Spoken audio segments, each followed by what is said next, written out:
Fala galerinha, Nando Gavião e mais um Gavião Cast, isso aí, e hoje com um convidado de alto nível, claro, sempre convidados aqui de alto nível, com um bate-papo legal para vocês, e hoje a gente vai bater um papo, caras que foi o pioneiro na luta, antes mesmo de se chamar MMA, quando chamava Vale Tudo, meu amigo, porque valia tudo mesmo, tá? Um pernambucano de Recife que se naturalizou pessoense, paraibano e tem uma trajetória muito massa aqui na nossa cidade. Isso mesmo. A gente vai falar de Mário Sucata, cara que é desbravador aqui das lutas, que é do tempo dos gladiadores do jiu-jitsu mesmo, tá? E para mim é uma satisfação enorme estar fazendo esse bate-papo. Black Belt de Jiu-Jitsu, professor de MMA, o cara hoje vive lá na Inglaterra, em Liverpool, e vai fazer um bate-papo aqui com a gente. Vamos embora pra vinheta? Mário Sucato hoje aqui com a gente. Simbora!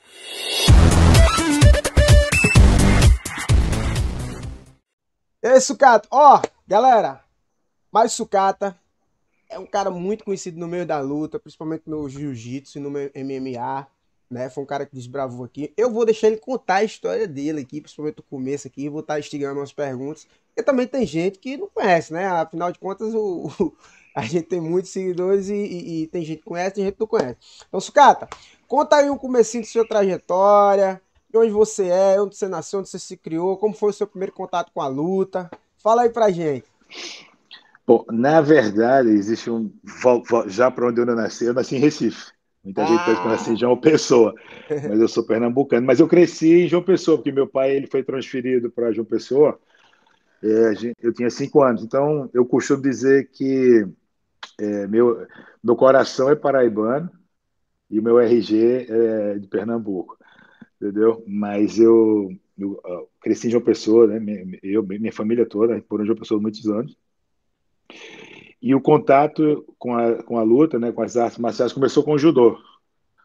Meu pai, ele era amigo do professor Ayrton Pinheiro Júnior, e aí, conversando, e eu sempre gostei de luta, assim, minha geração cresceu assistindo filme de Kung Fu, né, Bruce Lee e tal. Na época tinha uma série na Rede Globo que era Faixa Preta. Só quem é da minha geração que vai lembrar dessa série. E aí eu gostava muito de luta, assim, eu comecei a treinar judô sem saber que era judô. Comecei a treinar judô por ser arte marcial. E no judô a gente sempre escutava falar do jiu-jitsu, né? E, e aí, eu já devia ter uns 16, 17 anos, eu treinava musculação na Paraíba Halteres Clubes, que é a academia da Camenon, que é a dupla de Caxias. Grande E, Agamenon, lenda e daqui, hein? exatamente, fazia musculação lá. E aí meu irmão, que também treinava judô também, falou do Luiz Barbosa, que treinava lá, vê que coincidência. E aí a gente começou a conversar e tal, ele me convidou para treinar na academia dele, que na época era no Bancários, que era uma academia de karatê, que era Azkaban. E aí eu fui lá treinar, né? E, cara, assim, foi praticamente, eu acho que foi amor à primeira vista, porque, na verdade, eu fui treinar o jiu-jitsu para melhorar o meu judô. Como eu competia no judô, eu queria melhorar a minha parte de chão no judô. Só que aí eu me interessei tanto pelo jiu-jitsu que comecei a me dedicar mais ao jiu-jitsu do que ao judô.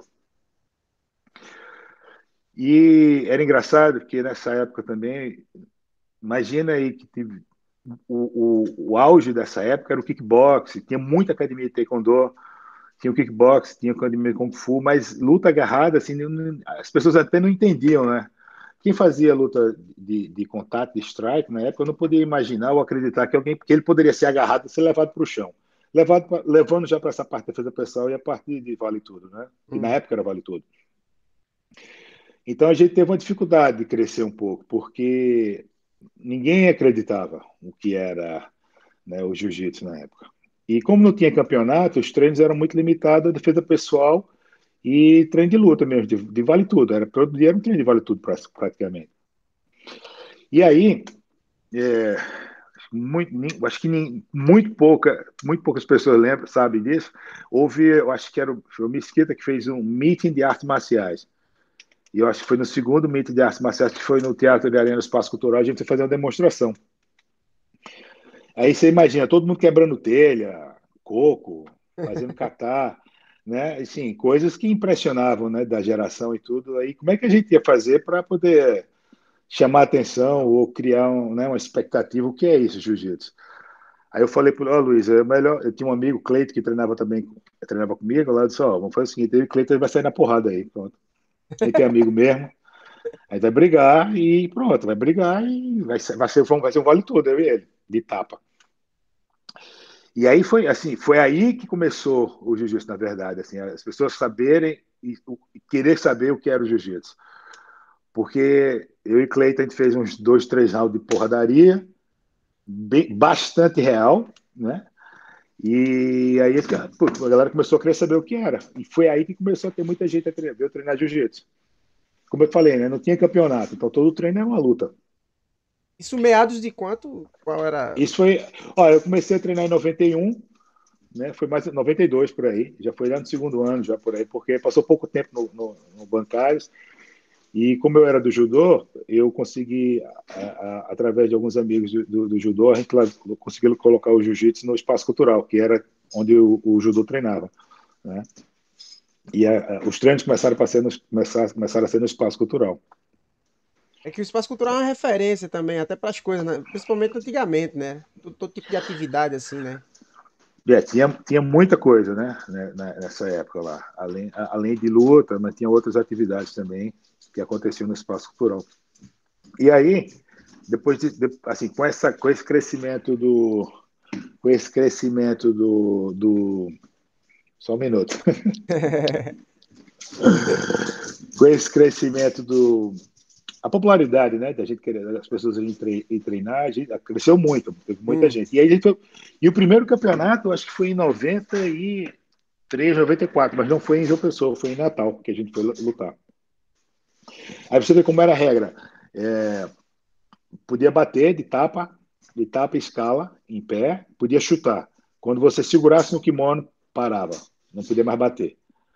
Era caraca. só. Aí voltava, entrava o grappling, né? A parte de jiu-jitsu. Ah.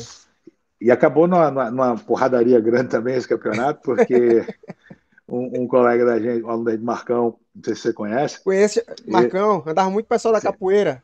isso, pronto. Ele chutou o cara, né? Ele deu um cara, um chute bom, e o cara caiu. Só que ele foi para cima do cara, o cara conseguiu meter um armlock nele. Quando meteu o armlock, ele bateu e o cara não soltou. Aí o Marcão chutou a cabeça dele. Ele estava em É, pé, pisou na cara dele. Aí, nossa, desceu a galera toda para cima. Foi aquela confusão. Não teve muito, assim, não teve maiores acidentes. Um Ricardão, na época, era o maior nome do jiu-jitsu lá em Natal, conseguiu acalmar a galera. Mas esse foi o primeiro campeonato de jiu-jitsu, foi desse jeito. Era porrada no tatame, foi porrada lá de fora. Isso mudou muito, lógico, né, com o decorrer dos anos.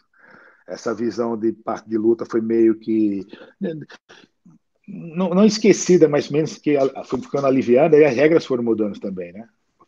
Ficou mais suave, a arte ficou mais suave, ficou vamos mais dizer suave. dessa forma. É porque uma coisa que eu percebo, Sucata, assim, aí você pode contextualizar melhor.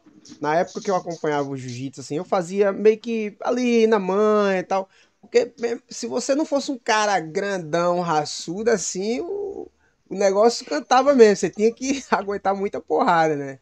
Era muito. É, é, eu acho que mudou, eu acho que toda a arte marcial teve esse conceito durante um determinado tempo, né? Que era de. Como é que eu vou? No jiu-jitsu a gente dizia assim: tem que matar um leão todo dia. Todo treino era uma luta, não tinha treino. Certo? Então, e tinha aquela triagem. Se o cara Hum. passasse da primeira semana, ele era bem-vindo. Podia continuar treinando. Entendeu? Se o cara não aguentasse, ali mesmo ele ia embora e pronto, já não servia para o treino.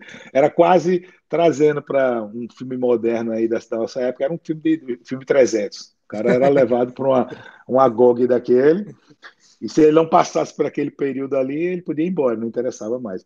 E isso foi mudando, entendeu? Eu acho que, como eu te falei, eu acho que toda a arte marcial teve isso. O jiu-jitsu, ele meio que agregou mais, ficou com mais nome, porque o jiu-jitsu se tornou uma luta meio que não que enfrentava as outras lutas, né? Da década de 90, 80, 90, tinha muito isso. Então era tipo jiu-jitsu contra o mundo. O Então marketing era esse, né? O marketing era esse, né? Porque como não tinha muito campeonato de jiu-jitsu, a regra ainda não estava formada, não tinha federação. Se não me engano, a confederação foi formada em 95, 90, entre 95 e 90, porque o primeiro mundial de jiu-jitsu foi em 96.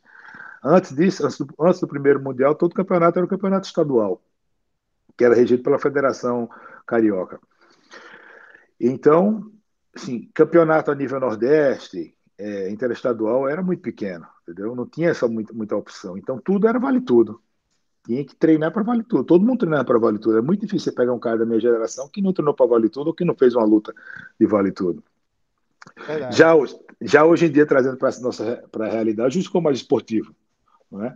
Tem um lado bom e o lado ruim. Eu sempre gosto de frisar, porque eu acho que com a evolução do jiu-jitsu, a evolução do jiu-jitsu trouxe muito mais praticantes, muito mais crianças treinando, tem mulheres treinando, e essa é uma parte boa, mas eu acho que assim, as raízes do jiu-jitsu foram meio que se perdendo ao longo dessa transição. Da parte da defesa pessoal, entendeu? Muita coisa foi meio que tá sendo meio que esquecida. Até porque, como o jiu-jitsu, esse crescimento é meio que um mercado, né? Tem kimono, tem, enfim, camisa, existe uma moda por trás do jiu-jitsu, a coisa meio que fica tendenciosa a ser flexível. É uma coisa da esportivização, né? Da modalidade, né? A gente passa isso Uhum, na capoeira, assim. A capoeira resiste muito em relação a isso, porque ela comercialmente, ela não é muito viável para as marcas, por exemplo, né? Tipo, a uhum, maioria das coisas que se faz na capoeira é próprio artesanal e do próprio capoeirista. Você não tem abadá de capoeira vendendo na loja, né? Com a marca da abadá entendi. da Nike, da Adidas e tal. E por mais que a gente já tenha campeonatos, tipo, o primeiro mundial que a gente tem foi em 97 também. Então, assim, os mestres ainda seguram muito, eles têm muito essa coisa ainda de segurar muito. E no jiu-jitsu, não. O pessoal, principalmente os Gracie, né, tiveram que dar esse up para as marcas chegar, né? Eu vi que você fez isso, né? Você fez esse comentário lá no seu Twitter. Eu ia deixar essa polêmica pro final. Deixa eu só botar o cabo aqui. Eu disse, mas o Mário Sucata, ele é o homem para falar. Você fez assim, quem treina. Você botou lá no seu Twitter, quem treina BJJ não treina Não, jiu-jitsu. Como foi aquela. quem treina BJJ não luta jiu-jitsu. Isso, é isso aí. E aí, faz uma reflexão aí sobre esse tweet aí pra gente, Mário. Assim, como eu te falei, até comentei hoje com um aluno meu que eu entendo, reconheço e me recuso um pouco a aceitar essa mudança, certo? Porque todo treino era luta. Tinha uma vantagem muito grande antigamente, que era todo lutador de jiu-jitsu era lutador. Hoje em dia não tem mais lutador de jiu-jitsu, hoje em dia tem praticantes. Verdade. Tá? O cara pratica jiu-jitsu. Se você pegar a grande maioria desses faixa preta bom de luta agarrada, de grappling, botar eles para lutar, eles vão apanhar. Eles não sabem brigar, eles não sabem mais lutar. Eles sabem pontuar, eles sabem finalizar. Lógico, se ele cair numa posição de finalização, ele vai finalizar, porque tem conhecimento da luta agarrada. Mas se você começar a aplicar golpes de chute, soco, cotovelada, ele vai mudar. Porque muda completamente você tentar aplicar o seu jiu-jitsu com alguém te enfiando na porrada. Muda. É completamente diferente. Tá? Então, essa transição meio que foi se perdendo. É isso que eu não gosto muito desse jiu-jitsu atual. Entendeu? Tem muita gente praticando jiu-jitsu, mas não tem lutador mais. Entendeu? Não tem mais lutador. Deixa eu te fazer só pra. E o Bronx aí? Ele não tem mostrado isso, não, assim, na tua visão? O que é que tu Sim, acha? então, mas sério, existem alguns caras que estão ali, entendeu? Que usam jiu-jitsu. Tem, lógico. Mas se você pegar a história, vamos usar o UFC como exemplo, né? De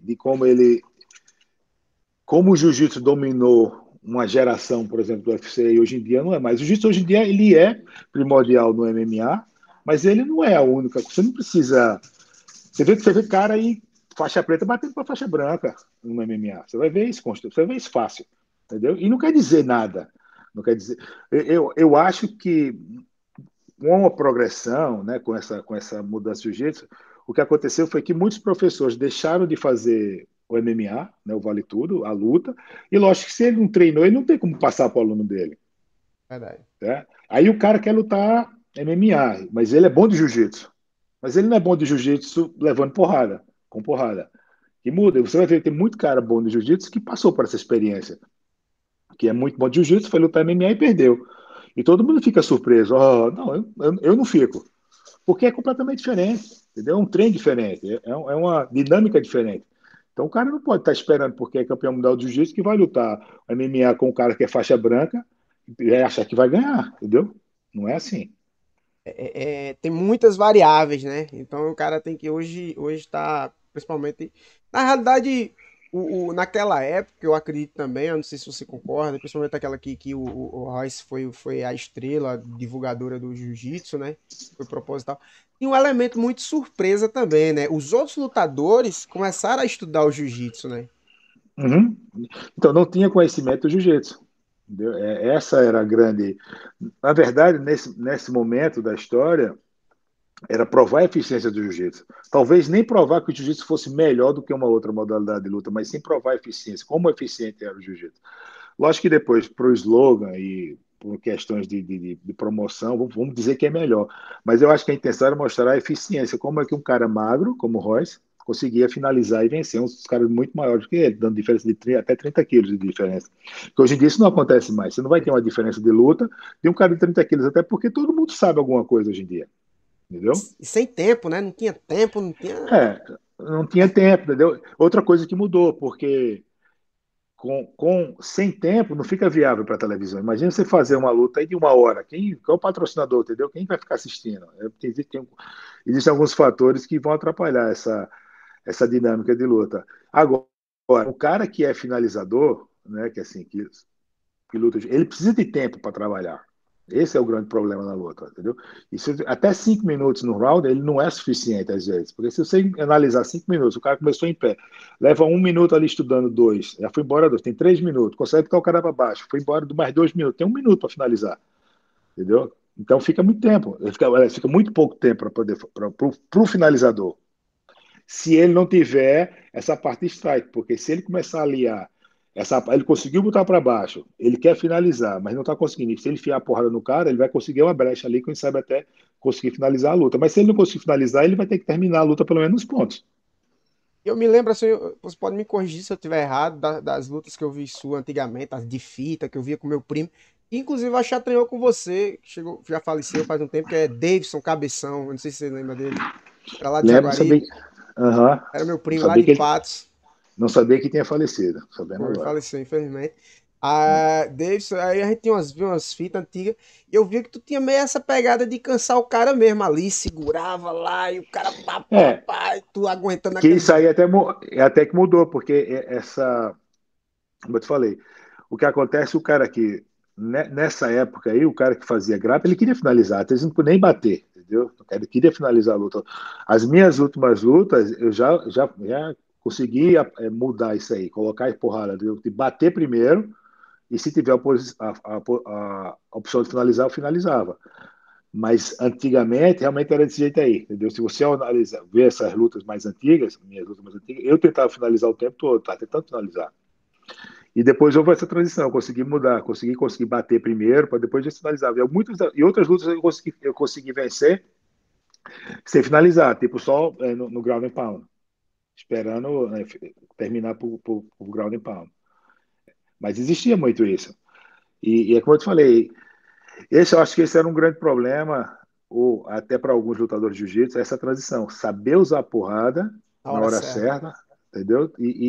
Aliar, porque você imagina um cara que treina 20 anos jiu-jitsu, certo? Ele está lá 20 anos treinando jiu-jitsu, ele aprender a derrubar, passar, montar, finalizar, e aí ele quer mudar para o MMA, certo? Ele não vai saber nem andar no ringue. Ele não vai saber andar. Ele passou 20 anos no chão, entendeu? Ele vai ter que aprender a fazer um trabalho de andar, movimentação de perna. Ele não vai saber socar. Então ele vai ter. Aí o cara pensa, aí passa 6 meses, um ano treinando em pé, e acha que tá bonzinho, e aí vai querer trocar com um cara que foi campeão do K1, por exemplo. O cara passou 20 anos treinando porrada. O que já é completamente diferente. Você imagina que se você passa 20 anos treinando jiu-jitsu, vamos dizer que ao longo dos 20 anos você teve, sei lá, vamos botar aí, 200 lutas, de jiu-jitsu, entre kimono e sem kimono. Só que nenhuma delas teve porrada. Você não sentiu dor nenhuma, nenhuma porrada bateu em você. E o outro cara, o campeão do K1 lá, passou durante o mesmo tempo, teve 100 lutas, vamos lá também, de porrada. Ele sentiu o chute, ele sabe o que é um chute, ele sabe o que é um soco, ele sabe como lidar com a situação dessa. Então, quando o cara faz essa transição de jiu-jitsu para o MMA, entendeu? E começa a treinar em pé e acha que pode ir de frente com um cara desse, ele está perdido, cara. Entendeu? Se ele não tiver acostumado a levar porrada, você é um capoeirista, você sabe a diferença de levar uma porrada, entendeu? É. O cara que está ali em pé, levando chute, levando soco, é completamente diferente do cara que está agarrado. Ô, Sucata, tem uma galera aí que defende o MMA como uma luta mesmo, né? Uma modalidade assim, do cara treinar MMA, né? O que é que tu Uhum. acha dessa galera aqui que meio que defende essa vertente aí? Como é que tu É, analisa? eu acho que está certo, assim, mudou muito, não tem mais. Eu ainda acredito que o cara que tem um background de arte marcial ele vai ter um pouco mais de vantagem que um cara que está começando hoje em dia, mas está provado que é esporte, é uma modalidade. O MMA é uma modalidade hoje em dia que a gente tem, por exemplo, o John Jones, que veio do nenhuma modalidade, praticamente, e se tornou lutador. E tem muitos outros caras que vieram, são atletas de futebol americano, ou de atletismo, ou de outras atividades não de luta, que conseguem fazer um trabalho bom no MMA. Então, eu acredito também que o MMA hoje em dia é uma modalidade, é um esporte, não é mais como antigamente que você tinha que ter um background de arte marcial ou luta de esporte de combate para poder lutar. Eu acho que está mais ou menos por aí. Tanto é que assim, mudou tanto que existe uma equipe de profissional por trás, né? Tem um nutricionista, tem um fisiologista, tem um preparador físico. O cara às vezes faz o treino de boxe com um, treino de jiu-jitsu com outro, treino de wrestling com outro, e ele vai. Quanto mais profissionais, né, vão entrando na modalidade, mais a coisa, lógico, tem tendência a ficar profissional. Mas o cara vai ficando completo, né? Vai Essa é a organizando ideia. ali, né? Pra deixar redondinho o cara afiado, né? É. Ontem mesmo eu dou uma aula para um pessoal amador, né, de MMA, e ontem depois da aula eu estava conversando com o moleque, ele dizendo que queria realmente. Ele perdeu, essa semana ele lutou e perdeu, e ele estava querendo, que precisava, falando para ele, ó, cara, a primeira coisa que eu vou lhe dizer, treinando 3 vezes por semana, você não vai ganhar de ninguém, tá? Verdade. Se você quer realmente levar isso a sério na sua vida, você tem que fazer um projeto, um programa de treino muito sério. Então, no mínimo, você tem que treinar 5 vezes por semana, certo? Aliás, 5 dias por semana, entendeu? E dividir esses 5 dias em vários treinos, que é a parte de chão, a parte de queda, a parte de strike, condicionamento físico.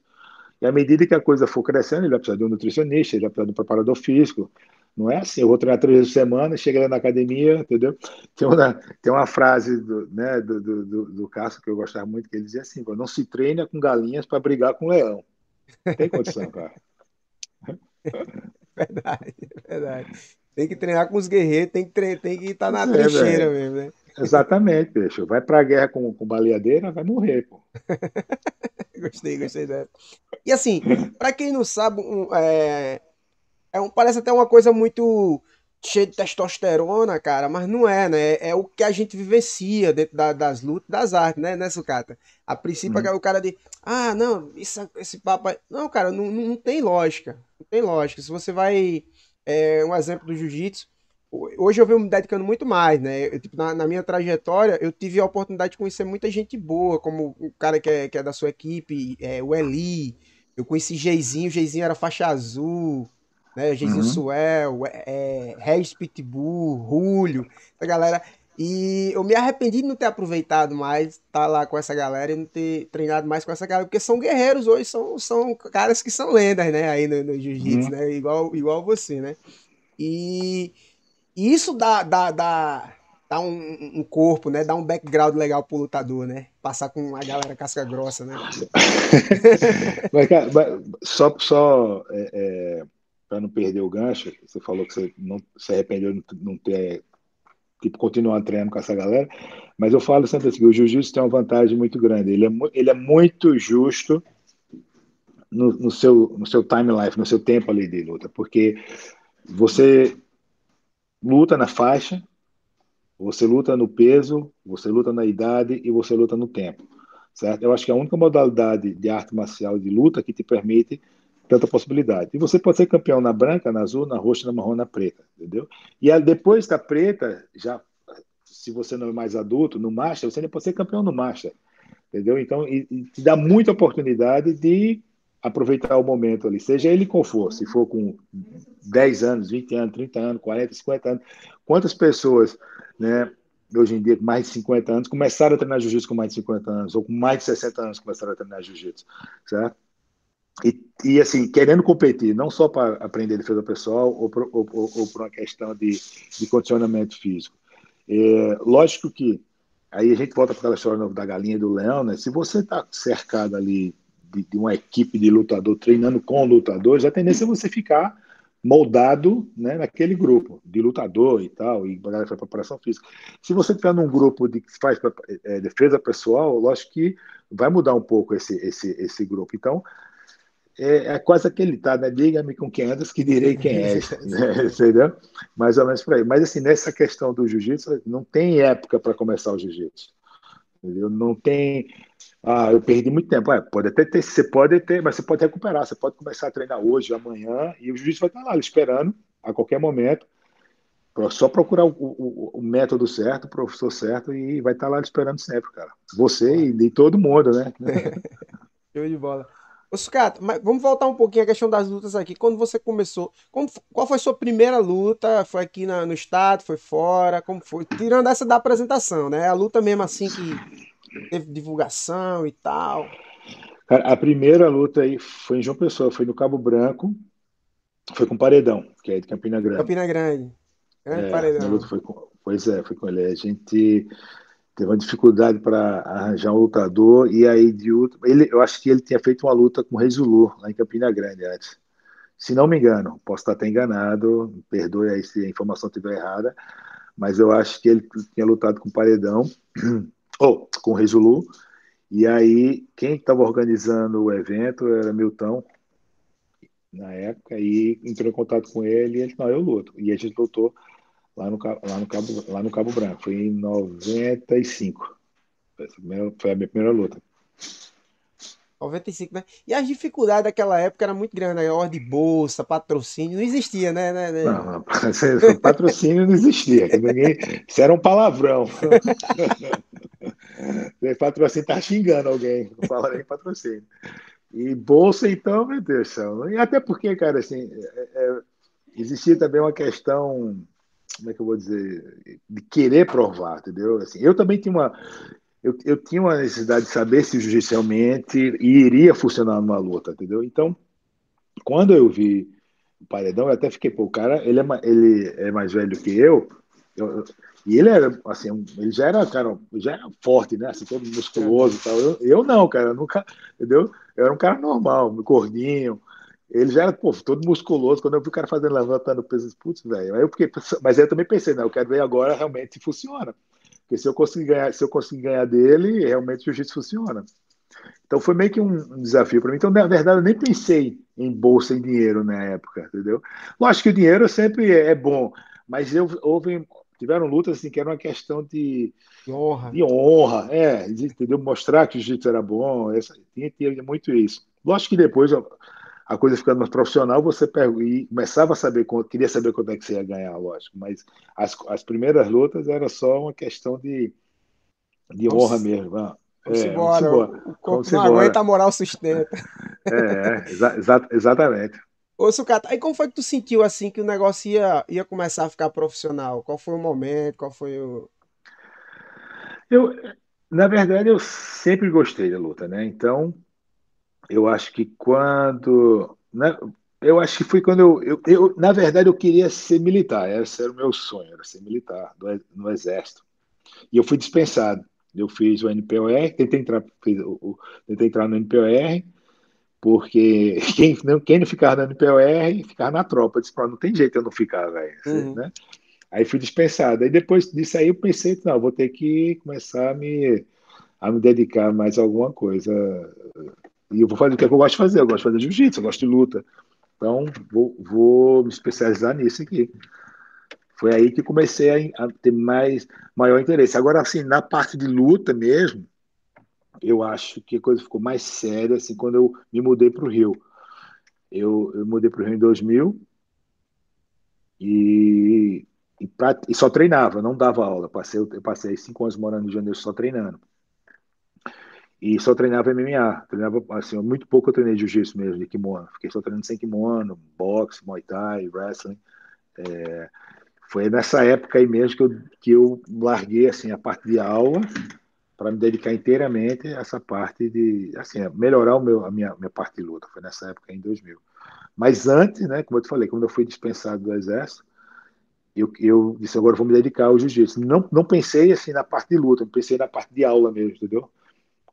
Mas criar um negócio mais profissional dentro da aula. Como eu vim do judô, eu queria muito trazer a dinâmica do judô também para o jiu-jitsu. Porque um problema que eu tinha, que eu via no jiu-jitsu, era muita desorganização de federação, de academia, e no judô não tem isso, né? No judô é tudo muito organizado. Então eu queria trazer meio que essa dinâmica do judô para o jiu-jitsu, até que consegui, nas minhas academias, nas minhas aulas, a coisa tentar organizar o máximo possível. E eu me lembro, cara, assim, eu era moleque, né, no tempo assim que 96, 97, eu tava na capoeira, né, e lembro assim, era aquela coisa, jiu-jitsu, kata e tal, quando você chegava assim nos cantos moçada, tinha a galera, tinha aquele zuzuzu, né, ó, Tinha, meus amigos que tu conhece, dizem que tu é um cara muito tranquilo, um amigão e tal, mas naquela época tu botava, tinha uma fama, né? cara, sim, mas era só fama, cara, porque, sinceramente, assim, se você pode pegar qualquer pessoa que me conhece assim, melhor, vai ser, eu nunca briguei na rua, entendeu? Acho que moleque, antes do jiu-jitsu, eu acho que né, antes do jiu-jitsu eu briguei uma vez ou outra, mas nunca me envolvi em confusão na rua. Eu acho que nessa época do Cata Moçada, já que você frisou, a gente tinha uma equipe de segurança, e a gente começou a fazer a segurança no Cata Moçada. E talvez daí dessa época da segurança pode ter tido alguma fama de alguma coisa, mas assim, nunca teve nada, entendeu? Acho que foi mais um boca a boca. Eu morando no Rio, eu me lembro eu morando no Rio, teve uma confusão no Manaíra Shop, sendo que eu estava lá na confusão, numa briga do jiu-jiteiro, e, pô, daí você tira, entendeu? Eu me lembro de uma situação, eu acho que você não tava lá, mas Marcão tava, e Marcão era da tua equipe, né, na época, não sei, não lembro, me corrija aí. Aí ele chegou lá no relógio ali dos 500 anos que tinha ali no busto da Mandaré, né? Aí Ah, tava outro capoeirista lá, que era conhecido do Vale Tudo, era Demônio Negro, o eu Carrasco. lutei, eu lutei com ele. Né? Rapaz, É. Marcão chegou lá na roda, desafiando ele, dando chute, e a gente menina, de quem tá, pô, o cacete vai comer aqui. Eu E, lutei, eu lutei, eu lutei com o Demônio Negro em João Pessoa, aí em e João João Pessoa. Pessoa, Foi.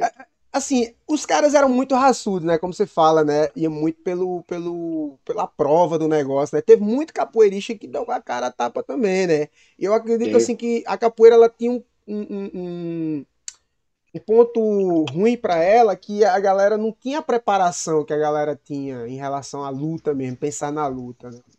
Não sei se você Mas, né, percebia isso. mas nessa época ninguém tinha. Quem treinava capoeira treinava capoeira, quem treinava jiu-jitsu treinava jiu-jitsu, quem treinava karatê treinava karatê. Ninguém fazia outra coisa além daquela modalidade, entendeu? Não tinha essa. É como eu te falei, justamente essa era a ideia de provar a eficiência do jiu-jitsu. Não que o jiu-jitsu era melhor do que outra modalidade, mas como ele era eficiente, entendeu? Tipo, a ideia, né, da família Gracie no começo era dizer que poderia se vencer uma luta sem brigar, entendeu? Tipo, eu vou finalizar o cara, vou tirar o cara de combate ali e não vou machucar ele, não vou precisar dar porrada nele. Não vou dar Era um. mais ou, era mais ou menos essa aí a ideia. E foi muito isso. Ninguém tinha outra coisa para fazer. No máximo, o cara dava uma corridinha na rua, na praia, entendeu? E treinava a modalidade dele, seja capoeira ou jiu-jitsu, e aí ia lutar, e tinha luta. Eu não sei se você lembra, mas assim, eu acho que o grande momento da capoeira também foi quando O o mestre Hulk. Hulk venceu o Amaury lá no Rio de Janeiro. Eu até conheci o mestre Hulk, a gente ficou até amigo, foi quando eu morava no Rio. É, foi naquele momento, entendeu? Tipo, o Amaury, que treinava, né, treinava luta em pé também, boxe, fazia Muay Thai, meio que se confiou que poderia ali ficar lá na frente um cara que, pai, é o que eu te falei, que faz luta de strike a vida toda, entendeu? Tá sempre ali trocando porrada. E Eu acabou tomando a pior. vou te contar um fato histórico que talvez muita gente não saiba. Eu digo até com isso nos meninos no grupo ali, as da gente da boca tinha assim, a gente brincando. E a É. primeira luta mesmo de capoeira contra o jiu-jitsu, vale tudo de luta, que aconteceu em 1900, meados de 1930, 1928, um capoeirista chamado Siriaco, lá no Rio de Janeiro, contra um japonês chamado Sada Miyako, que Hum. era do jiu-jitsu também da época, que vem nos navios. Aí tiveram essa luta. Esse Sada Miyako, ele desafiou todos os lutadores do Rio e tava vencendo todos. Aí o capoeirista, isso é registrado em jornais, tem registros mesmo documentais, sabe? Aí o capoeirista lá foi lá, aí subiu no ringue. Inclusive tem até uma novela que retratou isso. Aí deu uma meia-lua, foi uma meia-lua de compasso da época, era diferente das que a gente trabalha hoje. E conseguiu nocautear o japonês. Esse foi uma das primeiras, realmente o primeiro desafio dele. Aí, Boa. eu digo os É, meninos. é bom saber isso. Eu gosto muito dessa parte histórica também de luta, entendeu? Inclusive, é, é, tem um livro muito bom do Ivan Gomes. Não sei se você já teve a oportunidade Grande Ivan Gomes, conhece a família é, dele. pronto, tem um livro dele que é muito bom, que retrata muita coisa da história dele, passa como ele na época ele chegou na academia Gracie, também um livro muito bom. E essa parte de história é muito bom. Que a gente fica perdido, como você falou, né? Quando você começou agora o podcast, tem gente que não me conhece, tem gente que treina jiu-jitsu aí de uma pessoa, mas assim, são duas gerações na minha frente já, entendeu? Até três já se brincar, já são na minha frente. Eu tô com 30 anos, um pouco mais de 30 anos de jiu-jitsu. Então, tem gente que não sabe de nada, como era o jiu-jitsu há 20, 30 anos atrás em João Pessoa. Né? Verdade. Não é como é hoje. Existia principalmente assim, quando eu quebrei com o Luiz, né? E que existia uma rivalidade. Só tinha duas academias, que era a É, minha academia e a academia do Luiz. Ou você treinava de um lado ou você treinava do do outro. Não outro. tinha não tinha um meio termo. E Entendeu? Os era campeonatos disputado o negócio, hein? demais, cara, demais. Os campeonatos eram uma guerra, assim, uma guerra saudável, entendeu? Nunca teve briga, até porque todo mundo se conhecia, né? Assim, todo mundo era amigo, assim, mas existia uma rivalidade que era muito boa. Eu sinto muita falta desses momentos aí. E hoje, né, Sucar, tu acredita que com a maturidade tu entende isso de uma forma muito saudosista, né? Pelo que tu vê. Porque na época é aquela Exatamente. coisa muito aguerrida, né? Na época era, nossa senhora. É como eu tô falando, eu sinto falta eu sinto saudade. Tem momentos que hoje em dia são muito engraçados, você lembrar. Na época era tenso, entendeu? É. Tirar todo mundo do campeonato. Sai, todo mundo, vamos embora, leva todo mundo. Não, não, não, não, vamos embora, sai todo mundo. Entendeu? Pô, hoje em dia ninguém vai fazer isso. Quem vai tirar uma equipe do campeonato? Ninguém mais vai fazer esse tipo de coisa. O aluno hoje também tem essa história, né? O aluno meio que hoje, ele é meio que, assim, ele tá na academia, mas, assim, não querendo puxar uma coisa aqui de discípulo e tal, mas, assim, o cara, ele é meio que independente, né? Se ele achar que não dá pra ele, antigamente não, o cara tava na sucata, É, era sucata, a o gente, lógico creonte que era mais difícil, né? O creonte. até brincando, né? Mas a gente sempre dizia assim, não, hoje em dia é comum, você diz, eu vou treinar lá na academia de um amigo meu, entendeu? Nessa época não tinha isso, pô. Meus amigos treinavam comigo, pô. Quem treinava no outro lugar eram os inimigos, entendeu? Então isso não existia. Mas hoje em dia o aluno ele é cliente, ele não é pupilo, ele não é mais pupilo, ele é cliente. Então o cara que paga a academia ele pode trocar de academia a qualquer momento. Essa doutrina do cara ficar, lógico que é para o professor, assim, eu para mim seria muito bom eu pegar um cara de azul até a faixa preta, graduar ele até a faixa preta, entendeu? Mas eu ainda tenho umas coisas muito minhas, por exemplo, se o cara chegar na minha academia de faixa roxa, por exemplo, ele vai pagar um período probatório. Ele pode ser bom como for, cara. Eu não vou dar marrom a ele. Ele vai ter que ficar ali um tempo no molho, ganhar confiança, para depois eu pensar no caso dele, se ele vai ser promovido ou não. Lógico que se o cara está ali todo dia, meu aluno começou de faixa branca, como eu tenho um aluno criança, que daqui a pouco já está completando 16 anos, vai pegar a faixa azul, entendeu? É diferente, lógico que é bom. Agora, também eu entendo que hoje, por vários motivos, logística, preço, entendeu? O cara às vezes quer mudar de academia, a namorada dele treina na outra academia, enfim, ele vai treinar lá na outra academia por conta. Então, isso aí já não me afeta mais, entendeu? Mas lógico que nessa época aí que você tá falando, nossa, velho. Era outras 500, né? Você trocar de academia, cara, era pior do que matar a mãe, eu acho, velho. Era. Você era Era assim, inimigo público número um, cara. número Não um. podia nem se, podia Tinha uma nem se foto, ver na rua. tinha uma foto do cara na academia, né? Na academia, na geladeira da casa do cara. É, não podia, Era era um assim, negócio, era o maior pecado do mundo, era trocar de academia. isso aí. Sucata, e você falou uma coisa interessante, e implicitamente, assim, eu fui fazendo já, e eu percebi, e eu tô fazendo muito bate-papo com a galera do jiu-jitsu, até pelo contato, pelas amizades e tal. E quer Uhum. queira ou não, a gente tá documentando, né, cara, em forma de vídeos, assim, e a gente tá fazendo uma coisa assim que para não se perder na história, na realidade, né? Como você, um cara que foi pioneiro aí no MMA, foi um cara que, por mais que não seja naturalizado do estado, mas é um cara que sempre foi Paraíba, vestiu a camisa assim, e foi um dos pioneiros no MMA. E me diz uma coisa, para a gente também formular aqui e ainda embasar mais esse conteúdo em relação à história aqui do Jiu-Jitsu da Paraíba. Antes de Luiz, você ouviu falar que tinha jiu-jitsu ou alguma coisa relacionada aqui na Paraíba e tal? Como foi? Teve, teve um professor de jiu-jitsu, Guto, nome dele, ele dava aula Deus, naquela academia que era na praia. Eu Ixi, esqueci o nome. Não, não, é antes da Prodígio, é uma academia que tem até um restaurante e uma academia, em Beira-Mar ali. Enfim, que era do lado onde era a minha academia também, que Coliseu, era é em, Campo Livre. não, em Manaíra. Enfim, ele dava aula disso lá. Só que ele ficou pouco tempo. Ele ficou pouco tempo dando aula e, assim, na verdade, o primeiro registro, né, de jiu-jitsu que eu lembro foi ele que deu. Ele também era professor de judô?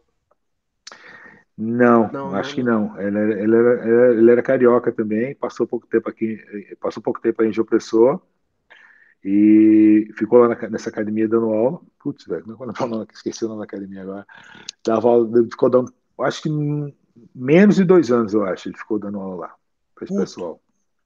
Guto, eu não sei se era Gutenberg, mas eu sei porque eu tinha uns amigos da época de colégio que falavam que treinava, porque o meu treinava judô já, e aí conversando eles falaram desse cara. Eu até fiquei de ir lá uma vez, mas não fui. E aí depois o Luiz chegou, né?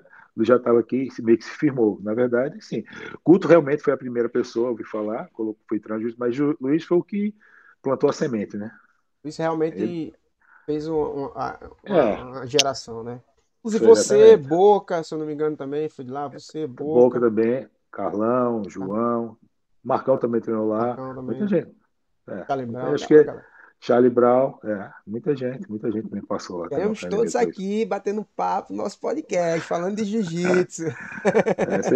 Você tem muita gente para chamar aí para falar. Pô, cara, se Deus quiser chamar todo mundo e fazer sempre um bate-papo massa. Aí, Sucata, Campina Grande, como foi lá? Sua chegada com a equipe lá, as amizades com a galera? Como foi o Pronto, trabalho lá em Campina Grande? meu aluno lá em Campina é ali, né? Ali foi minha faixa preta. Ele que também foi aluno de Luiz, treinou com o Luiz, né? Na verdade, não diretamente com o Luiz, mas treinava com o Tony, que era um aluno direto de Luiz, que vinha treinar em João Pessoa, pegava a técnica, levava para Campina Grande, enfim. E depois que Tony parece que viajou, saiu de Campina Grande, não lembro bem detalhes dessa história. E aí ali a gente começou a conversar e a gente começou a treinar junto. Ele começou a treinar comigo.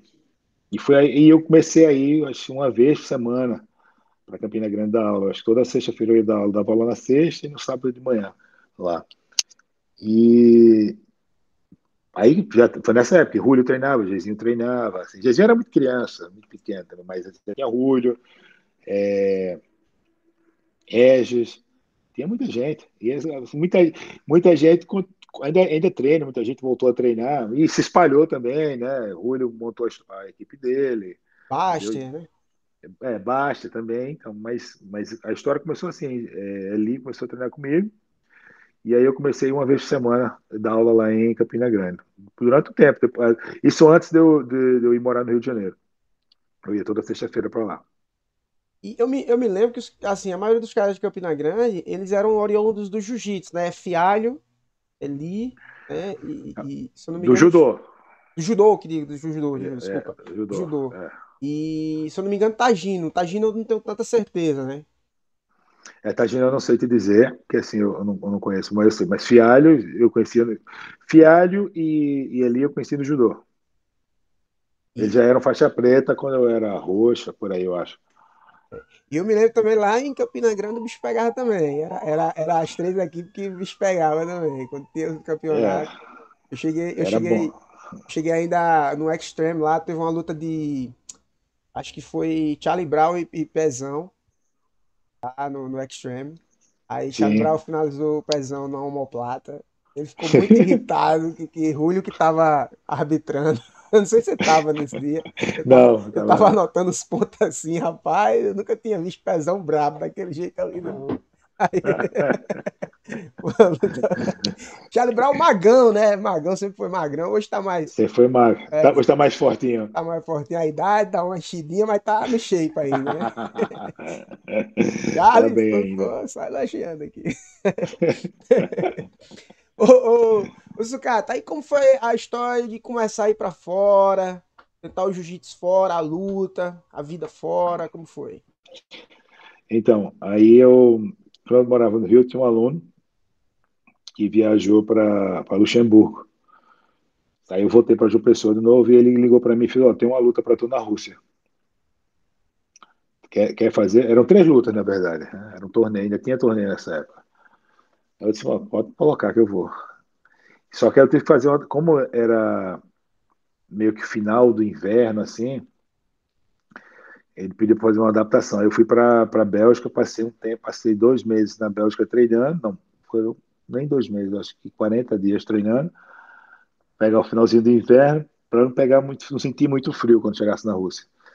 E aí, enfim, lutei, ganhei, só que eu conheci o cara que estava empresariando essa luta, e aí voltei para o Brasil, ele veio aqui para a Inglaterra, né? Ele veio para a Inglaterra e perguntou se eu queria lutar de novo, aí me chamou para cá. Quando eu vim para cá, ele teve que viajar para os Estados Unidos, teve um problema, não voltou. Os donos da academia onde a gente estava fez o convite para ficar aqui. E aí fiquei. Assim, não foi, eu não planejei vir para cá para morar, né? Eu vim para lutar. Acabei que não lutei, não teve a luta, mas aí eu fiquei dando aula. E aí apareceram outras lutas, né? Quando eu vim para cá, a equipe era o Wolf Slayer, a equipe da MMA. Eu dava minha aula de jiu-jitsu separada, assim, era time sucata. E o Wolf Slayer era a parte de MMA. E a gente cresceu muito em 5 anos aqui, né, nessa época, que foi o período de 2004, né? Em 5 anos a gente conseguiu o título da quinta melhor academia de MMA do mundo, que assim, pô, é o quinto, você fala é o quinto lugar, mas em 5 anos eu acho que ninguém nunca conseguiu, entendeu? Um prêmio desse. A gente colocou o Michael Bisping para lutar, e depois dele veio o Rampage Jackson, assinou com a gente, o Chuck Congo assinou com a gente. Teve uma época aqui que a gente tinha 12 lutadores assinados no UFC, lutando no UFC. Né? Só no UFC, e tinha outros eventos menores. Mas no UFC a gente tinha 12. E a coisa foi crescendo, assim, não tinha muito jiu-jitsu aqui. Em Liverpool não tinha. Aqui tem uma modalidade que chama catch wrestling, que parece, seria assim, se levar para tentar explicar melhor, seria tipo o telecat da gente aí no Brasil da década de 70, mas é uma luta mesmo, tem muita torção, sabe? E é sem kimono. Então tinha muito disso, mas não tinha jiu-jitsu. Tinha uma galera que era graduada, faixa azul, mas nunca tinha botado kimono na vida. Então, eu acho assim, eu praticamente fui o primeiro cara a dar aula de jiu-jitsu mesmo aqui, de kimono, e forçar a galera a estar no kimono. Nessa época do Auxiliar, por exemplo, ninguém queria usar kimono. A gente comprou, a academia comprou uns kimonos e deu para a galera usar, para forçar. Porque o cara queria ser graduado, eu disse, bicho, não tem condição de ser graduado no jiu-jitsu sem kimono ou lutando MMA. Ou você treina jiu-jitsu, não tem condição. E aí como foi mudando. Nessa época também, cara, eu acho que de 2003, 2004 até 2010, mais ou menos, aqui devia ter uns 3, 4 campeonatos por ano, 5 no máximo. Hoje em dia tem, quer dizer, fora esse lockdown, né, fora a pandemia, era um batendo o outro. Todo mês tem campeonato aqui agora. Entre campeonato bom, campeonato ruim, campeonato horrível, tem, tem todo mês. Se o cara quiser lutar todo mês, se arriscar todo mês de kimono, sem kimono, tem. Então cresceu muito o jiu-jitsu aqui agora. Em 10, 15 anos, assim, deu uma. Como o MMA meio que estabilizou e não cresceu tanto, o jiu-jitsu deu um boom grande, entendeu? Muita gente praticando. Na tua visão, assim, o atleta jiu-jitsu, o brasileiro, ele ainda é muito diferenciado em Não é relação ao mais, mundo? não é mais respeitado como era antigamente. Não, não é mais não. Ficou, tá, meio que nivelou muito, entendeu? Tipo, se o cara não for um campeão mundial, ele é um ser humano normal. É, Pode ser faixa. É, mas se ele for um cara realmente um desses dos campeões mundiais, então tem um pouquinho, tem uma diferença. Vai ter uma diferença, mas se não, não é como antigamente. Se o cara treinasse jiu-jitsu fosse faixa preta, já, pô, os caras, ó, faixa preta, aí, cuidado, tal, não sei o que.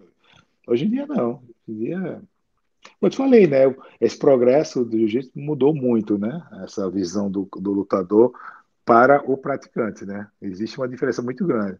Tanto é que hoje em dia, a minha geração dizia muito isso. Eu luto jiu-jitsu. Hoje em dia, todo mundo se treina jiu-jitsu, treina jiu-jitsu, é verdade. entendeu? E muda muito isso. Então, esse mudou um pouquinho, esse lance aí.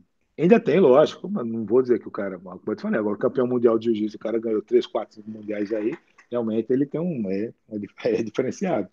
Mas o ser humano normal, É, aquela. eu vi duas lutas agora, dois colegas aqui da gente aqui, né? Aluno de Boca tá fora.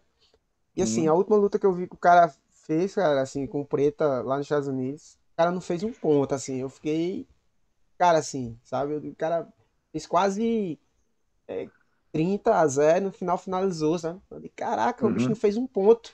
Eu disse, caramba. Mas é.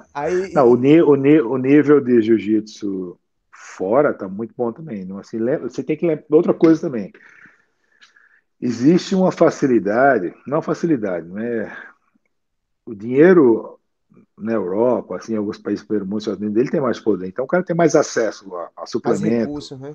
tem mais recursos. Ele pode treinar na academia melhor de preparação física, ele pode ter um preparador físico que não vai custar um fígado, um rim, entendeu? Ele vai poder ali treinar de boa. Já no Brasil, tudo fica mais difícil. Suplementação no Brasil é um absurdo, Verdade. entendeu? E fora os falsificados, o cara tá comprando a proteína desde que é areia com leite ninho. Verdade. Já complica muito a vida do cara, então já muda muita coisa. Então, eu acho assim, o Brasil ainda tem um melhor nível técnico de jiu-jitsu, pela quantidade de academias, pela quantidade de professores, entendeu? Então, o melhor nível técnico ainda é no Brasil, lógico. Mas tem muito brasileiro já dando aula fora, né, em outros países, e lógico que vai trazendo outros brasileiros e o nível vai melhorando muito. Eu lembro logo quando eu cheguei aqui também, eu fazia minha preparação física no Everton, né, que aqui em Liverpool é o Everton e o Liverpool, são os dois maiores times de futebol aqui. E o preparador físico lá era muito fã do Pelé. E ele dizia assim, cara, a técnica do brasileiro é praticamente insuperável. Mas o nosso condicionamento, mas a gente investe em condicionamento físico. O brasileiro ele não investe em condicionamento físico. Então o que a gente perde na técnica, a gente compensa no condicionamento físico. A gente corre mais, consegue brigar mais pela bola. E é mais ou menos isso na realidade brasileira. Acho que o brasileiro, o lutador, por ser muito talentoso, naturalmente talentoso, até porque ele está cercado de muitos talentos ali treinando, ele começa a ficar meio preguiçoso, tipo, não, eu tô bom, eu sou bom mesmo, um Romário da vida. É, Não, eu sou bom, não preciso treinar muito, não. eu, Entendeu? eu não treino Vocês mais que jogo. precisam. Eu não treino É, mais jogo, né? vocês que precisam treinar. Só que aí, pô, pega um cara com muita força, muito gás, entendeu? O cara não cansa, não abre nem a boca, inspirando pelo nariz, aí complica. Vai Muito bem. complicando. À medida que o tempo vai passando, os minutos vão passando, você não consegue encaixar a posição, ou encaixa o cara sai, encaixa o cara sai, encaixa o cara sai, começa a criar um. Né? O cara, putz, como é que eu vou ganhar desse cara, velho? O cara não bate, nada que eu faço está Tá funcionando. funcionando. Todas as minhas tentativas aqui estão sendo bloqueadas, né? Pois é, A gente faz, assim, eu não sei, como você falou a questão de treino, que você falou pro seu aluno aí, que você falou, você tem que treinar mais aqui. Assim, na minha visão, não sei como tá aí fora, né? Aqui eu percebo que a gente também tem muito horário de treino, né? Um exemplo, falando aqui da nossa academia que a gente treina, né? Tem treino de 6 da manhã, tem treino de 8:30 da manhã, de 11, de meio-dia. 4 da tarde, assim, tem muito horário, né? O cara que quiser treinar realmente todo dia, não Uhum. tem desculpa, né? Eu não sei como é que tá essa realidade aí, se a galera tá Ó, absorvendo. aqui, eu vou dar um exemplo, Brad. Existem. Eu, eu acho que a única academia de jiu-jitsu, só jiu-jitsu aqui em Liverpool é a minha. As outras academias. Tem jiu-jitsu em várias outras academias, mas que é MMA, entendeu? São MMA e jiu-jitsu, por exemplo. Assim, a minha única. Eu tenho jiu-jitsu todos os dias, de segunda a sexta, pela manhã e à noite. As outras academias geralmente têm jiu-jitsu 3 vezes por semana, ou 4 vezes por semana. E não tem pela manhã e à noite. Os treinos de MMA geralmente é num horário fixo, não tem dois horários. Então, eu acho que outra coisa também aqui, todo mundo trabalha.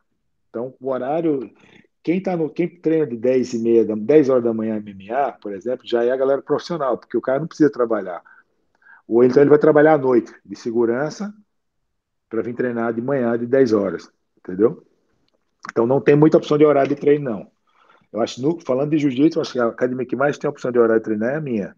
As outras são horários fixos de 3 vezes por semana, na grande maioria. Essa vantagem que tem no Brasil de horário, de vários horários, aqui na Inglaterra, aqui em Liverpool, pelo menos não tem, não. E o que é que tu acha assim, Sucata? O perfil do atleta, do jiu-jiteiro, do lutador daqui do Brasil, a gente sabe que tem muita galera também que agarra, assim, na oportunidade, quer vencer com aquilo ali, o cara é uma chance do cara mudar de vida, né? E pelo tempo assim que eu passei fora do Brasil, a gente sabe que a maioria das pessoas que vão treinar, né, por isso que hoje existe esse perfil desse jiu-jitsu executivo, desse jiu-jitsu que é o cliente, o cara tá botando ali o filho dele, mas assim, o cara vai fazer um college de engenharia, mas ele tá ali só para aprender a modalidade, mais uma modalidade como uma natação, né? Como é Uhum. essa relação aí que você vê essa diferença aqui? E aqui ainda não tem muito essa mentalidade de ser jiu-jitsu competidor. Tem muita gente competindo, entendeu? Mas não é levar muito a sério. Pois eu tenho poucas pessoas na minha academia que querem ser competidor. Acho que quem mais faz isso é minha mulher. Ela é a que mais quer competir. Acho que, entendeu? Tem cheio de galalau lá e os caras não fazem isso, entendeu? É um ou outro. Mas não tem muito. Eu tenho uns alunos que estão dando aula em outras academias que são competidores, né? São competidores, mas não uma questão assim, como é que eu vou dizer, profissional. É mais um prazer. Pra mudar de vida e tal, né? Não, para mudar de vida não, porque ele já tem emprego e tal, entendeu? Então ele tem uma estabilidade financeira e tem tempo, treina, dá aula e consegue competir. Pronto. O jiu-jitsu, na minha equipe, assim, ninguém está vendo jiu-jitsu como uma mudança de vida. Ele é algo que está ali fazendo bem, é uma melhora na vida do cara, melhora, uma, um melhoramento físico, psicológico, é mais barato que fazer terapia, entendeu? Então o cara tá ali treinando porque ele gosta, é um prazer para ele. Mas não, ele não tá usando aquilo ali, o jiu-jitsu, tô falando de jiu-jitsu, tô falando do MMA, ele tá falando usando aquilo, não tá querendo treinar jiu-jitsu para de repente lá na frente montar uma academia. Eu acho que quase ninguém na minha academia, pelo menos dos meus alunos, falam nessa possibilidade. Eventualmente, pode ser que lá na frente o cara já é de marrom preta, de repente ele pode até querer montar uma turminha e tal, mas no momento ninguém fala disso, não. E assim, é muito difícil também, viu, a galera falar, quase ninguém fala. Como eu te falei, assim, todo mundo trabalha, já tem alguma coisa, entendeu? Então não é como no Brasil que o cara pode usar o jiu-jitsu assim e usar tipo, para melhorar de vida. Ah, eu vou sair do Brasil, eu vou montar uma academia do Brasil, eu vou dar aula entendeu, em algum lugar, eu vou ganhar uma grana com jiu-jitsu. Que é difícil também, viu? É difícil também. É, Que no Brasil pagar dinheiro tá difícil. de Deixa eu, qualquer forma. deixa eu te perguntar, Sucata. É, assim, eu vou fazer um comparativo assim em relação, mais para passar a tua visão em relação ao jiu-jitsu. Hum, A capoeira hoje ela vem se transformando bastante, né? E a maioria dos capoeiristas hoje, como forma até de renderem na arte, ganhar dinheiro, a gente investiu muito na questão pedagógica de aula infantil, né? Hoje em dia tem uhum, caras ganhando muito bem trabalhando com criança, né? E a gente deu uma avançada boa, boa mesmo, assim, nessa questão. Porque se percebeu que os adultos estavam aderindo pouco. E quando a criança começa, quando o indivíduo começa criança numa arte, ele provavelmente na adolescente ele volta a fazer ou na fase adulta, né? E ele já tem aquele conhecimento ali e tal. O que é que tu acha do Ou jiu-jitsu? não para, né? Ou Ou não continua. para, vai direto, é verdade, não para. É. Né? O judô é um exemplo disso também, né? O judô. O que é que Uhum. tu acha, como é que tá o jiu-jitsu nessa parte infantil, pedagógica? O professor de jiu-jitsu vem se adaptando, que a gente sabe, pô, um cara como você que é raiz, eu sou um cara, todo mundo fala você, rapaz, isso o cara é tranquilo demais. Mas ainda passa aquela imagem assim daquele jiu-jiteirão fortão, meu grossão assim. Mas como é essa questão aí? O que é que você acha aí da aula infantil? Eu acho que assim, houve, né? Teve que haver uma adaptação, porque o jiu-jitsu era muito direcionado para o lutador, certo? Então teve que ter essa mudança. Eu dou aula para criança, certo? Já há muito tempo. Minha esposa dá aula para mini crianças, eu digo assim, porque é de 2 a 5 anos de idade. Eu dou aula de 6 a 13 anos de idade e aí pego a turma adulta, certo? E, e a gente sempre fala aqui o seguinte, que o jiu-jitsu é uma extensão da educação em casa, porque muitos pais também tentam jogar toda essa responsabilidade para a gente, certo? Muitos professores no Brasil já faziam isso há muito tempo. O Leão, ele é um cara que praticamente se especializou só em criança. A Kyoto, Academia Kyoto em Janeiro, é uma academia que praticamente só dava aula para criança, tinha adulto também, mas era só criança.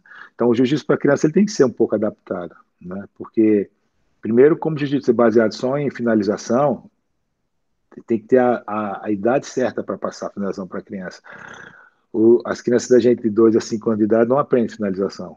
Aprende a cair, aprende uma raspagem, aprende a derrubar, a pontuação, mas não aprende finalização, porque a criança não vai ter aquela aí noção do perigo do que é a finalização. Por dois motivos. Primeiro, eles são muito flexíveis.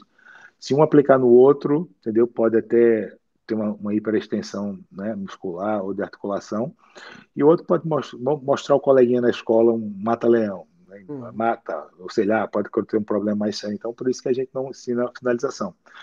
Quando eles começam, a partir dos 6 anos de idade, aí já, o treino já vai mudando um pouco mais, já ficando um pouco mais duro. E aí também é mais fácil eles entenderem os comandos, né? A partir dos 6. Eu digo brincando, dos 2 aos 5, eles não, você não faça isso, eles só entendem o faça isso, ou não, eles não conseguem assimilar. Mas é verdade. Entendeu? Então, assim, inclusive a equipe da gente de criança aqui é referência. A gente foi campeão europeu pela Confederação Brasileira, pela IBJJ na Irlanda. Não foi campeão mundial e europeu aqui porque nós juntamos 3 academias para fazer a equipe de criança, né? E isso até brincando, mas foi verdade. O campeonato europeu e mundial daqui, né, é feito pela Gracie Barra, e tiveram que juntar 18 academias de criança lá para ganhar da gente ainda por 9 pontos de diferença. Caraca. A gente ficou em segundo, eles ficaram em primeiro, mas assim, venceu, mas não convenceu, entendeu? Então, assim, a equipe da gente de criança é referência, tem muita, tanto tem, a gente tem um aluno que dá aula para criança, os alunos deles são mais lutadores.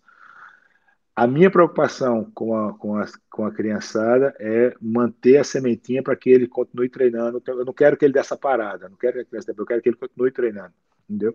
Então, eu estou mais preocupado em ajudar a criança naquele momento ali, às vezes de bullying, do que transformar ele num lutador nessa fase. Eu quero que ele continue treinando e quando ele estiver lá para os 17, 18 anos, se ele realmente quiser investir no jiu-jitsu, aí o programa muda. A gente tem uma dificuldade, eu tenho colegas que têm muita dificuldade aí fora com a relação da capoeira, porque justamente não tem tantas competições para Uhum, criança. E isso aí fora a gente sabe quanto o pessoal valoriza, quer ver o filho competindo, seja no futebol, no uhum. beisebol, qualquer coisa, né? Eles adoram tá lá, os pais, fazendo aquela festa, né? Exatamente. Aqui tem muito isso. Como tem muita competição, e geralmente toda competição tem criança, então, assim, os pais vão em peso. para competição. Eles gostam muito, é verdade. Você falou também. Faz muito sentido o que você falou.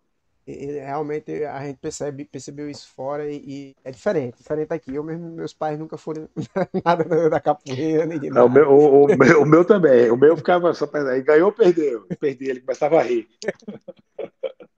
Olha aí, sacana. Deixa eu te É, perguntar, Scata, é, agora é opinião, é para ser polêmico mesmo, opinião. O que é que o adoro. Vambora. jiu-jitsu precisa para ainda melhorar mais? E o que é que você acha que realmente assim te surpreendeu nesses anos? Tipo assim, rapaz, eu não sabia, eu achei que o jiu-jitsu não chegava aí, faria isso, mas me surpreendeu. E o que é que precisa para Cara, melhorar mais? cara, vamos dizer, para organizar a coisa, eu acho que as federações, a confederação tem que ter regras mais rígidas e que sejam cumpridas, certo? Tem vários, né, problemas de graduação ilegal, de professor que não pode ser professor, entendeu? Tempo de faixa. Então, eu acho que punição de campeonato, eu acho que isso tem que ser levado mais a sério. Eu acho que se o cara, se tiver uma regra e ela for cumprida, então vai melhorar o jiu-jitsu no geral. Tipo, tem gente sendo graduado que não pode ser graduado. Tem gente graduando que não pode graduar. Graduar. Tem gente dando aula que não pode dar aula. Outra coisa que eu acho muito bom aqui, que não acontece no Brasil, por exemplo, como criança, a gente para dar aula para criança, a gente tem que fazer curso de safeguard, né, porque para tratar com criança tem que ter um nada consta, né? Tem que fazer tem que enviar para a polícia aqui para poder provar que você não tem, nunca teve, foi acusado de pedofilia. Tudo isso tem que estar tem que estar em dia para poder, tem que ter curso de primeiro socorro para criança, não curso de primeiro socorro para adulto, para criança. Então tudo isso a gente faz para proteger a criança, né? E para se proteger também, lógico. No Brasil, todo mundo dá aula. Outra coisa que eu acho muito. O cara é faixa preta de jiu-jitsu, nem faixa preta, roxa, marrom, ele vai dar aula. Não é porque o cara for o melhor lutador da academia que ele pode dar aula. Entendeu? Existe, eu acho que algumas coisas o jiu-jitsu tem que melhorar para poder até o jiu-jitsu mesmo melhorar. É a federação, a confederação ela tem que ser mais rígida, as regras têm que ter uma reformulação, não a regra técnica, mas essas regras de disciplina, elas têm que tem que ser reformuladas para o cara poder é, até estar protegido, até o cliente, o aluno, ele ter melhor, saber quem é o professor, entendeu? Tem todo mundo dá aula, cara. Hoje em dia qualquer pessoa pode dar Ah, aula, você não sabe o que você está aprendendo. O que eu também acho que o cliente ele tem que pesquisar quem é o professor, entendeu? O cara acha porque a academia é na esquina da casa dele fica mais fácil ir andando do que pegar o carro ou um ônibus para levar o filho para treinar. Se ele acha que é melhor ficar ali do lado, treinando com um cara que não tem a menor condição de trabalhar com criança do que dirigir um pouco mais para pagar até mais para um cara qualificado, então, né? Eu acho que quem está procurando atividade tem que fazer uma pesquisa completa de onde é que vai treinar, saber quem é o professor, e aí sim fazer uma escolha. E a federação tem que ser mais rígida, não pode ser. Né? Eu sei que na Paraíba é a mesma bagunça. A federação daí é um circo, entendeu? E de outros estados também, não só aí. E assim, o jiu-jitsu chegar onde chegou não é assim, não é super. Em 2000, eu acho, 2000, eu estava conversando com o Carlinhos Grace, que é o presidente da IBJJF ainda, e ele falou para mim assim: cara, eu imagino o jiu-jitsu como um cavalo selvagem sem sela. Onde é que esse cavalo vai parar?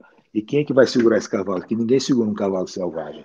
Né? Imagina o jiu-jitsu há 10 anos, mas isso foi em 2000, né? Imagina o jiu-jitsu há 10 anos, né? Como é que vai estar? Então, eu acho que, lógico, que a organização vai ter muita gente que vai bater de frente, mas é necessário, entendeu? Eu sou a favor do exame de faixa no jiu-jitsu. Eu sei que é uma tradição da faixa, eu acho legal, mas eu acho que o exame de faixa você consegue avaliar o nível técnico do aluno. Eu acho que o tempo com o conhecimento técnico e o exame de faixa é necessário, é a minha opinião. Eu acho que tem que ter mais. Eu acho que no currículo tem que ter defesa pessoal. Não que você seja obrigado, mas tem que ter defesa pessoal lá como uma opção. O cara faz se quiser, mas tem que estar lá, entendeu? Tem algumas coisas para melhorar. Infelizmente, a gente, não. e sua fala corrobora também com o pensamento que a gente tem na nossa instituição de capoeira, né? Eu faço parte de uma instituição que, inclusive, é muito grande no Rio, que é a do Mestre Camisa, né? Da Capoeira, muito famosa, os lutadores do Rio todos conhecem. E é uma Uhum, que demora muito a formar um mestre. Por exemplo, eu sou da capoeirista desde de 96. Eu fui uhum, formado instrutor de capoeira em 2018. uhum. Entendeu? Então, um Pois tempo é, longo. Tem colegas exato. meus, tem colegas meus que já são mestres da mesma época ou depois que eu.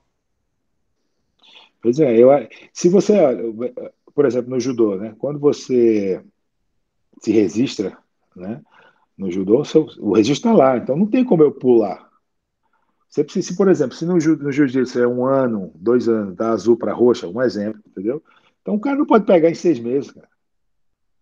Não interessa se ele é bom, se ele ganhou tudo. Ele tem que passar o tempo normal. O tempo é 2 anos, passa 2 anos, pronto.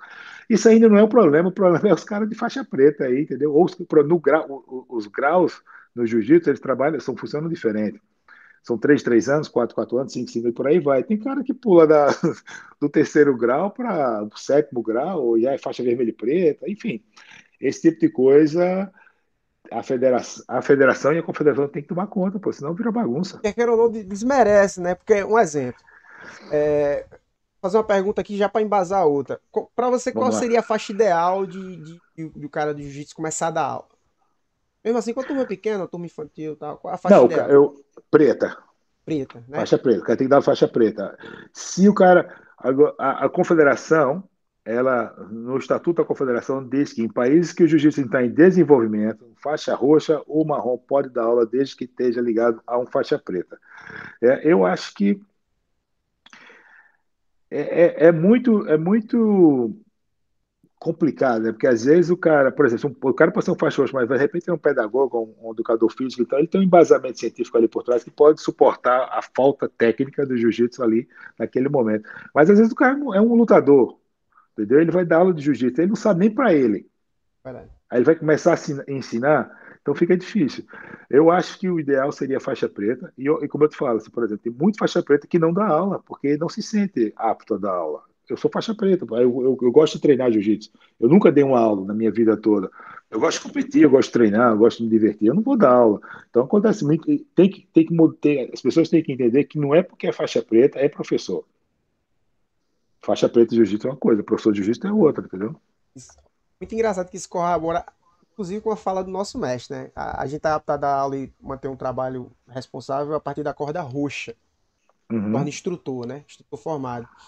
E o mestre costuma dizer, existe o instrutor e o corda roxa. Nem todo corda roxa é instrutor, mas todo instrutor é corda roxa, né? Ou seja, corrobora com isso Pois aí. mais ou menos isso aí, entendeu? É mais ou menos isso aí. Então eu acho que só que isso é muito complicado, porque o jiu-jitsu ele funciona quase que em cada academia, né, eu ia dizer até cada federação, mas né, cada academia tem a sua seu método, Uhum. certo? Então cada um trabalha de um jeito. Tem academia que faz exame de faixa, tem academia que não faz exame de faixa, tem academia que segue um modelo de treino, tem academia que... Se tivesse claro que cada academia tem que ter o seu método. Mas eu acho que a parte disciplinar, né, da que seria um trabalho da confederação, teria que ser mais ou menos um padrão, entendeu? Não pode, isso não pode. Por exemplo, é muito simples. O cara com 3 meses da faculdade de medicina, ele pode operar alguém? Não pode. Olha, Pronto, não tem condição. O cara tem que se formar, tem que fazer cursos. Não é assim. Então, é a mesma coisa do jiu-jitsu, pô. Espera, pegou a faixa preta, deveria ainda ter um curso, entendeu? Alguma coisa para o cara, um curso de pedagogia, alguma coisa, tem que ter alguma coisa ali para o cara provar. Não, esse cara não é doido, não, ele pode dar aula para ele. para complementar, né? É lógico, lógico. Mas hoje em dia, cara, ficou bagunça. Mas eu acredito não é só juízo não, sabe, sucata? Vários cantos a gente enfrenta isso na capoeira. É, A gente tem até uma história assim que o cara instrutor, foi professor de capoeira, foi dar aula no canto, aí já tinha passado por lá um mestre, né? Só que um mestre desses formado assim, à torta e à direita, né? Aí o cara fez um monte de besteira lá, o cara fez, rapaz, um mestre veio aqui, deu aula, não deu certo, um instrutor não vai dar. E, e geralmente é difícil. acontece isso, né? Acontece bastante isso, né? Cara, Tem muito, cara. tô preto e tal, e pá. Aconteceu uma coisa muito engraçada comigo, eu vou te contar. Eu conheço o Bruno Ramos, né, lá de Natal. Aí Uhum, ele tava dando um curso lá em Patos, eu tava no curso lá. Aí tinha um preta lá, um canto que eu não vou falar nem o nome, né? Aí o uhum. bicho, preta e tal, aí pá. Aí o Bruno fez, ela é preta? Hã? O cara magrinho assim, tá, beleza. Aí foi treinar com ele, aí terminou o treino assim, o bicho não aguentou, coroa, né? Bruno coroa Uhum. duro, né? Duro. Aí ele fez, rapaz, ele é preta mesmo. O bicho foi só mais. Mas por não ter essa organização, entendeu? Ninguém sabe quem é ninguém, cara, entendeu?